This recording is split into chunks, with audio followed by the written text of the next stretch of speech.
Hold on to your toga, folks, because we're about to dive into the Battle of Thermopylae. And trust us, it's way more exciting than a Greek toga party. King Leonidas and his squad of Spartan warriors took on the Persian Empire led by King Xerxes I in a battle that became more legendary than Zeus himself.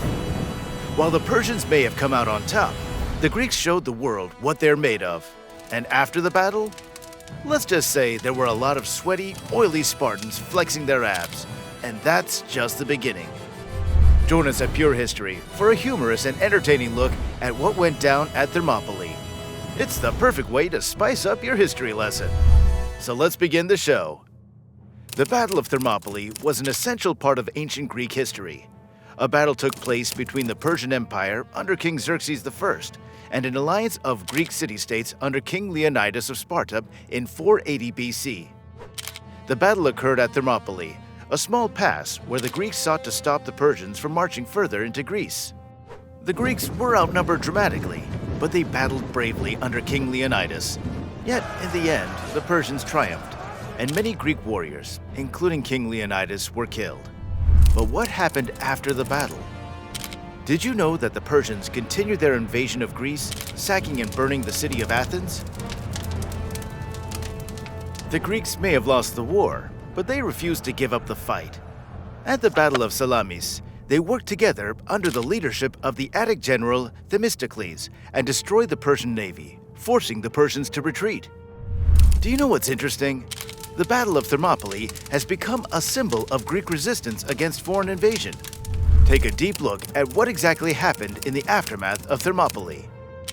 The Persians found King Leonidas' corpse after the Battle of Thermopylae. He was a leader of the Spartans. In anger, Xerxes ordered Leonidas' body to be cut in half and hung on a cross. This went against the Persian custom of honoring brave warriors. This behavior was considered out of character for the Persians, although Xerxes was notorious for his anger. The Greeks gathered their dead after the Persians left and buried them on a nearby hill. The Greeks had suffered a heavy defeat in the battle, but refused to give up the fight. They continued to fight the Persians, eventually defeating them in the Battle of Salamis. At the site of the Battle of Thermopylae, where King Leonidas was killed, a memorial stone lion stands. Later, Leonidas' body was brought back to Sparta and reburied with a big ceremony. Even 40 years after the fight, funeral games were staged in his honor every year. Now that the Persian troops could get to Thermopylae, the Greek fleet's blockade of Artemisium was no longer critical. The naval battle at Artemisium ended in a tactical stalemate, so the Greek navy could retreat to the Saronic Gulf in good order. This helped the remaining Athenians get to the island of Salamis. It's hard to imagine, but the Greeks won a significant victory at Salamis, marking a turning point in the Persian invasion of Greece. Indeed, that's the case. The Greek soldiers, including King Leonidas, were brave and determined, which was a big part of the reason why they won. Even though the Greeks lost at Thermopylae, their refusal to give up and eventual victory over the Persians still inspired people. After the Persians won at Thermopylae, they continued their destruction by sacking and burning the Boeotian cities of Plataea and Thespia, which had not agreed to be ruled by the Persians. After that, the Persian army went to Athens, where the people had already left, and destroyed the city. In response, the Greeks, mainly from the Peloponnese, were preparing to defend the Isthmus of Corinth by destroying the only road and building a wall across it. For this plan to work, the Greek navy had to blockade the Persian navy simultaneously to stop the Persian navy from landing troops directly on the Peloponnese. But the famous Athenian general Themistocles convinced the Greeks to go for a decisive victory over the Persian fleet instead of just blocking it. The Greeks lured the Persian navy into the Straits of Salamis and destroyed much of the Persian fleet in the Battle of Salamis, effectively ending the threat to the Peloponnese. Xerxes feared the Greeks would attack the bridges over the Hellespont and trap his army in Europe, so he sent most of the Persian army back to Asia. However, nearly all died of starvation and disease on the return voyage. He then left, taking a carefully chosen army that Mardonius would lead the next year to finish the conquest. Under pressure from the Athenians, the Peloponnesians agreed to march on Attica and try to drive Mardonius into war. Mardonius went to Boeotia to try to trick the Greeks into an open area, and in the end, the two sides met near the city of Plataea. the Greek army achieved a resounding victory at the Battle of Plataea, destroying most of the Persian army and ending the Persian invasion of Greece. At the same time, at the Battle of Mycale, the Greek navy destroyed most of what was left of the Persian fleet, making it even less likely that they would invade again. Did you know that after the Persians' victory at Thermopylae, they continued their campaign of destruction by sacking and burning several other Greek cities that refused to submit to Persian rule? It's interesting to note that the Greeks' plan to block the Isthmus of Corinth also needed a naval blockade by the Greek army. This led to the decisive victory at the Battle of Salamis. And Xerxes' retreat to Asia after the Battle of Salamis was a disaster, as nearly all his troops died of starvation and disease on the return voyage. The Battle of Thermopylae is a well-known battle in ancient history, and it has had a lasting effect on Western culture. Even though the Greeks are usually praised for their bravery, the Persian invasion was a loss for them.